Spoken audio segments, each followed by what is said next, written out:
Here's an update on the Rifleman. First of all, I've been letting it sit in the paint box and absorb a lot of random primer, so it's picking up some base color to work from, which is fine by me. Started scraping some of these seam lines off, but there's just so many of them that and they're in such difficult places that I just don't see how I'm going to be able to get rid of them, short of actually putting a styrene strip over them, which is my likely solution, unless anyone has any good ideas for how to eliminate seams like that in that kind of space sealed up at that size. So a couple of the improvements I did do is, first of all, for the headlights, I've got this bit of brass card here. Could be a gold heavy stock that I'm going to use for to amplify the lights and give them a little tone. Then the actual gun barrels I have replaced with brass rods already.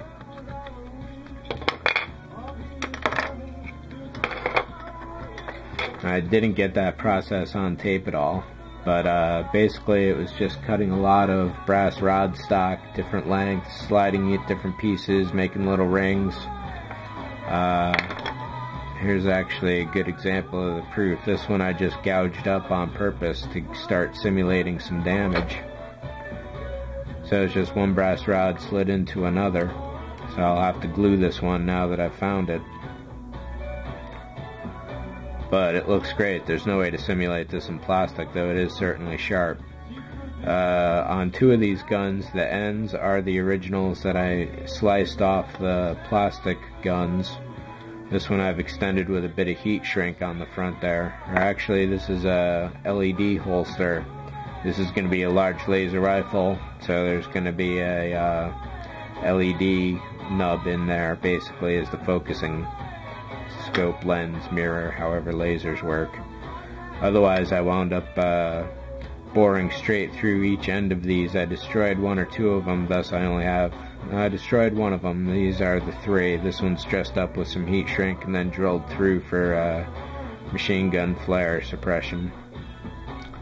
But these came out great, and they're rock solid, and being brass, they're never going to break, so I'm pretty psyched about that. If I can get a functional LED in here and run some wires through the arm, I'll certainly do that. But ideally, I'd get like one of those laser pointers from the dollar store and try and string it out along its length, but I don't know how well that would really survive. I'll have to pick one up and do a test, I guess. But other than that, don't know that there's much holding this back once I get to it. I've got a couple other projects in line right now that I'm attending to. So, yeah, at this point, it's just basically setting up all the wiring. I don't have a base idea for it yet, but it'll need something for the power for the feet. And then I'll also have to do some drilling to get the wires into one of the legs down to the foot as well. So I'll have to start thinking about that at some point. Otherwise, this is pretty much ready to go together anytime. And that'll be it for this until I get back to it.